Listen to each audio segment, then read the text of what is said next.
सबसे पहले देखिए अति लघु उत्तरीय प्रश्न क्या है। पहला, वैश्वीकरण से आप क्या समझते हैं, यानी ग्लोबलाइजेशन, इसे भूमंडलीकरण भी कहा जाता है, इसकी परिभाषा करनी।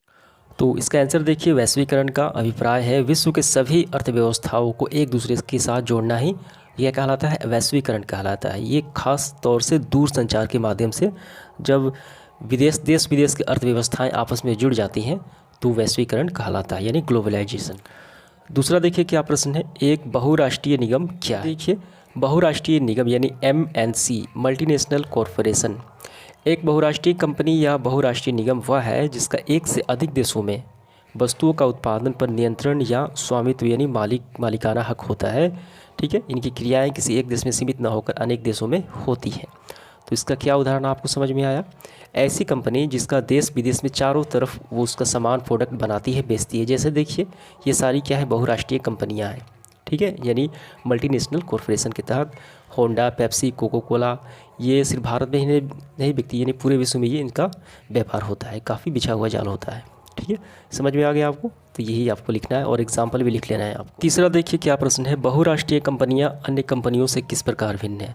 काफ़ी आसान सवाल है। बहुराष्ट्रीय कंपनियां का मतलब हमने अभी देखा कि ऐसी कंपनियां जिसका देश विदेश में चारों तरफ व्यापार का जाल बिछा होता है, और अन्य कंपनियां जैसे में कि कोई कंपनी जिसका जो केंद्र होता है, उसका सेंटर होता है, वो सिर्फ उसी देश में उसका जाल बिछा होता है, विदेश में नहीं होता। तो इसका आंसर आपको कैसे करना है, दोनों में अंतर। तो आपको ऐसे लिखना है, एक बहुराष्ट्रीय निगम या कंपनियां, ठीक है, जो अपने देश के साथ साथ दुनिया भर के अन्य देशों में काम करती हैं, वो कहलाती है बहुराष्ट्रीय कंपनियां। और जो कंपनियां होती हैं वो सिर्फ उसी देश में क्या होता है, जाल होता है, ब्रांच होता है, केंद्र शाखा होता है, पूरे देश में नहीं होता। दोनों में अंतर यही है। चौथा देखिए क्या प्रश्न है, विदेश व्यापार विभिन्न देशों के बाज़ारों को जोड़ता है कैसे। तो यहाँ पे आपको देखना है ध्यान से, यहाँ से करना है आंसर। थोड़ा सा लंबा इसका आंसर होगा। सामान्यतः दो देशों के बीच मुक्त व्यापार होने से वस्तुओं का एक बाजार दूसरे व्यापार के आवागमन होता है। जब एक बाजार दूसरे व्यापार से जब हम व्यापार करते हैं, दोनों का आवागमन होगा, व्यक्तियों का। ठीक है, तो बाज़ार में वस्तुओं के विकल्प बढ़ जाते हैं तथा बाज़ारों में एक ही वस्तु का मूल्य एक समान होने लगता है। अब सुदूर देशों के उत्पादक एक दूसरे के हज़ारों मील दूर रख कर सकते हैं, और इस प्रकार विदेश व्यापार विभिन्न देशों के बाज़ारों को जोड़ने अथवा उनके एकीकरण में सहायक होता है। तो जोड़ने का मुख्य वजह है कि आवागमन और वस्तुओं का वैकल्पिक मांग बढ़ना, यानी वस्तुएं ज़्यादा मात्रा में मिलने लगती हैं और मूल्य प्रतिस्पर्धा होने लगता है। ठीक है, तो ये सारे आपको लिख लेना है इसका आंसर। अगला प्रश्न देखिए क्या है हमारा, पांचवा, क्या आप मानते हैं कि फोर्ड्स मोटर एक बहुराष्ट्रीय कंपनी है। तो बहुराष्ट्रीय कंपनी की परिभाषा क्या है, वैसी कंपनियां जो अपने देश में सीमित न रहकर कई देशों में वो व्यापार करती हैं। ठीक है, कई देशों में उनका ब्रांच होता है, तो वो बहुराष्ट्रीय कंपनी हो गई। जैसे कोको कोला हो गया। देखिए यहाँ पे उदाहरण के लिए अमेरिकी कंपनी जो है, कहाँ की है, फोर्ड्स मोटर अमेरिकी कंपनी है। विश्व की एक सबसे बड़ी कार निर्माता कंपनी है। इसका उत्पादन 26 अलग अलग देशों में फैला हुआ है। तो इससे क्या प्रतीत होता है, देखिए 26 अलग अलग देशों में फैला, इसलिए ये क्या है, एक बहुराष्ट्रीय कंपनी है। इसके बाद देखिए 6 नंबर प्रश्न क्या है, विदेशी निवेश से आप क्या समझते हैं। तो इसका आंसर काफ़ी आसान है। विदेशी निवेश तब होता है जब एक देश की कोई कंपनी या व्यक्ति दूसरे देश में स्थित किसी कंपनी या संपत्ति या स्वामित्व यानी मालिकाना निवेश करता है। व्यक्ति है एक देश में रहकर दूसरे देश में वो अपने पैसे का निवेश करता है किसी कंपनी में, तो वो विदेशी निवेश कहलाता है। अगला प्रश्न देखिए 7वां, प्रत्यक्ष विदेशी निवेश से आप क्या समझते हैं।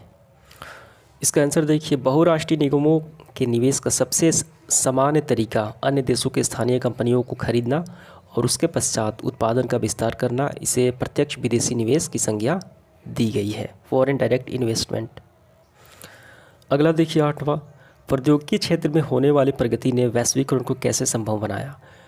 प्रौद्योगिकी क्षेत्र जैसे दूरसंचार, मोबाइल फ़ोन, ठीक है, यानी एक स्थान से बैठकर दूसरे स्थान हम क्या करते हैं, व्यापार कर सकते हैं। ये प्रौद्योगिकी क्षेत्र विकास, मोबाइल फ़ोन, इंटरनेट ने कैसे वैश्वीकरण को आसान बनाया, प्रगति किया, ये बताना है। तो मैं यहाँ पे स्क्रीनशॉट डाल देता हूँ। टोटल देखिए यहाँ पे 7 पॉइंट दिए गए हैं। अब इसमें पहले, दूसरे और तीसरा, सबसे इम्पोर्टेंट तीसरा है, तो तीसरा आपको जरूर लिखना ही है। अगला प्रश्न देखिए क्या है, प्रश्न क्रमांक हम देखेंगे 9, सरकारें व्यापार अवरोधक का प्रयोग क्यों करती है। तो इसका आंसर देखिए यहाँ पे, ये व्यापार अवरोधक प्रयोग किया है व्यापार अवरोधक प्रयोग जो है आयात पर प्रतिबंध लगाना है। कोई भी वस्तु हम विदेश से खरीद कर लाते हैं तो उस पर प्रतिबंध लगाना कहलाता है।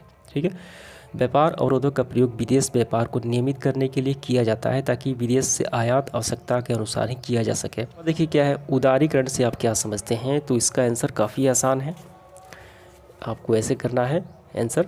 उदारीकरण सरकार द्वारा अर्थव्यवस्था से अनावश्यक नियंत्रण और प्रतिबंधों को हटाना उदारीकरण, ठीक है, यानी उदारीकरण कहलाता है। जैसे कि लाइसेंस, किसी अनावश्यक लाइसेंस को हटाना, कोटा हटाना, ठीक है, अन्य मसलों पर ढील देना, ठीक है, तो ये कहलाता है उदारीकरण।